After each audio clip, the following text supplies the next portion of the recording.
Barrister Shahriar Kabir. দেখেন ভাই, আমি প্রথমে বলি আমার ভাইয়ের সাথে আমি ওনার সাথে একদম মানে কি বলবো সম্মানের সহিত দ্বিমত করতেছি। প্রথম জিনিস হচ্ছে কোন ভাইয়ের সাথে? ফুয়াদ ভাই না আতাউর ভাই? না, আতাউর ভাই। আতাউর ভাই। প্রথম জিনিস হচ্ছে যে আট দল করেছেন এবং 8 দল বাংলাদেশ জামাত ইসলামের নেতৃত্বে অন্যরা সবাই নেতৃত্ব মিলে একটা 8 দল করেছে। এবং as far as I am concern যে এখানে বাংলাদেশ জামাত ইসলামের আমির সাহেব এবং ওনারা মিলে বসে ঠিক করবেন যে যদি ইলেকশনে ইনশাল্লাহ আল্লাহ এই 8 দলকে জয়যুক্ত করেন তাহলে কে কি হবেন প্রধানমন্ত্রী, এবার সেটা ইলেকশনের আগেই ঘোষণা দেবেন, এরকম না যে ইলেকশনের পরে দিবেন।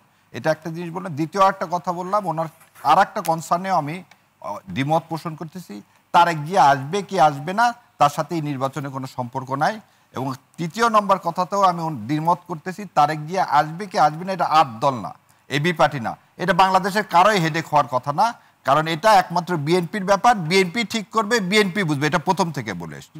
দ্বিতীয় কথা তুষার ভাই একটু আগে বললো, তুষার ভাই তো প্রথম দিকে ছিল না, প্রথমে কিন্তু আমরা বলছি যে বাংলাদেশে 3টা ইলেকশন বাদে আর কোনো ইলেকশন ফ্রি ফেয়ার হয়নি।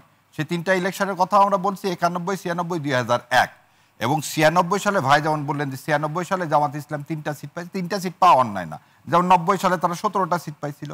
তো মানুষ যদি প্রত্যাখ্যান করে তাহলে তো কিছু করার নাই, তার মানে ক্রেডিবল ভোট হয়ে এবারে যদি জামাতকে প্রত্যাখ্যান করে কিছু করার আছে, কিছু করার নাই।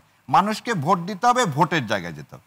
আর যেটা ফুয়াদ বললেন, ফুয়াদের সাথে আমি একটু দ্বিমত এই কারণে, লেভেল প্লেইং ফিল্ড যদি না থাকে তাহলে আমরা সবাই বললাম 3টা জিনিস, একটা হচ্ছে সংস্কার, বিচার আর ইলেকশন। সংস্কারের জন্য আমরা একমত হলাম, বিচার অনগোয়িং, এবং ইলেকশনের শিডিউলের জন্য আমরা সবাই বলতেছি। এবং আরেকটা জিনিস 5 থেকে আপনি ভুলে দেন না, 5 থেকে 8 তারিখ পর্যন্ত, এই যেমন আপনাকে বলি মখা আলমগীরেরা কি করছিলেন 96 সালে, জনতার মঞ্চ বলে হানিফ সাহেবের একটা মঞ্চ তৈরি করছিলেন, করে যে অবস্থা তৈরি করছিলেন তারই কিন্তু রিফ্লেকশনে কি হলো, তত্ত্বাবধায়ক ব্যবস্থা পাশ হলো, এবং তারই পরে কিন্তু তত্ত্বাবধায়কের উপর ভিত্তি করে ইলেকশন হলো।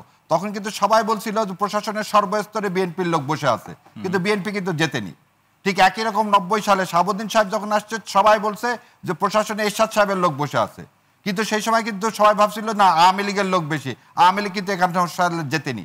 ঠিক একইভাবে যখন আপনি লতিফুর রহমানের সময় সবাই বলল আওয়ামী লীগের লোকজন প্রশাসনের মধ্যে আছে, এবং দেখেন আওয়ামী লীগ জেতেনি, বিএনপি দিচ্ছে। সো লেভেল প্লেইং ফিল্ডটা, উপরের লোকটা যদি শক্ত হয় তাহলে নিচ পর্যন্ত লোক তার যদি দায়িত্ব পালন করে, আমাদের যে দেশ যতদিন জুলাই সনদ পাস না হবে, এবং ভাই যেটা বলছি ইনস্টিটিউশনাল যতক্ষণ না হবে ততক্ষণ আপনি এই কথা বলতে পারেন না। সো আমরাও আশা করি তুষার ভাইয়ের এই কথা যে এভাবে তুষার ভাই বললেন সেটা না, এটা হচ্ছে একটা জন আকাঙ্ক্ষার সরকার, এবং এই আকাঙ্ক্ষার সরকার দেখেন আল্লাহর অশেষ রহমতে 3টা জিনিস করলেন। বিডিআর বিদ্রোহের যেমন রিপোর্ট তিনি আদায় করতে পারলেন, মমতা স্বৈরাচারী শেখ হাসিনার ইউএনের কাছ থেকে রিপোর্ট আদায় করালো তার জঘন্য হত্যাসঙ্গের জন্য, এবং এই সরকারের সময় দুর্ভিক্ষ হয়নি, আল্লাহর ইচ্ছা 74 সালের মতো লক্ষ লক্ষ লোক মারা যায়নি, এবং এই সরকার একটা ভোটের জন্য একটা পরিবেশ তৈরি করতেছে। ভোটের পরিবেশের জায়গাতে আইন শৃঙ্খলা পরিস্থিতি স্থিতিশীল হচ্ছে না, এটা পারলো না কেন? এই শোনেন, সবকিছু যদি ওই যে ভাই যেমন বললো না, আমি একটা কথা বলি, ভাষা ও ছন্দ কবিতা লিখছে রবীন্দ্রনাথ ঠাকুর, ওখানে ঘটনা সত্য আর বাস্তব সত্য নিয়ে বলছে। আপনি ইলেকশনে যে ফুয়াদ বললো, আপনার প্রথমে বাংলাদেশ জামাত ইসলাম বলছিল টেস্ট কেস হিসাবে আপনারা লোকাল গভর্নমেন্টে ইলেকশন দেন, বিএনপি বলে না না না এটা দেওয়া যাবে না, একবারে আপনি পার্লামেন্ট ইলেকশন দেন। সো টেস্ট কেস হিসাবে তো আপনি দিতে পারতেন, আজকে সেটা দেননি, পার্লামেন্ট ইলেকশন, এবং আমরা সবাই দায়বদ্ধ এটা একটা ভালো ইলেকশন করার জন্য। এবং আমি কেন 5 তারিখ থেকে 8 তারিখের কথা বললাম, সেটা পুলিশ ছিল না, কেউ ছিল না, আমরা আমাদেরটা পাহারা দিছি। আর 20 জন লোক মারা যাচ্ছে, এই যে কথাগুলো এইভাবে আসতেছে, আওয়ামী লীগ তো প্রতিদিন আওয়ামী লীগ তো অকারেন্স করতেছে, আওয়ামী লীগের টাকা এখানে ইন্ডিয়ান বর্ডার দিয়ে টাকাগুলো আসতেছে দেশে অস্থিরতা করার জন্য, সেটাকে তো আপনি আমি অস্বীকার করতে পারবো না।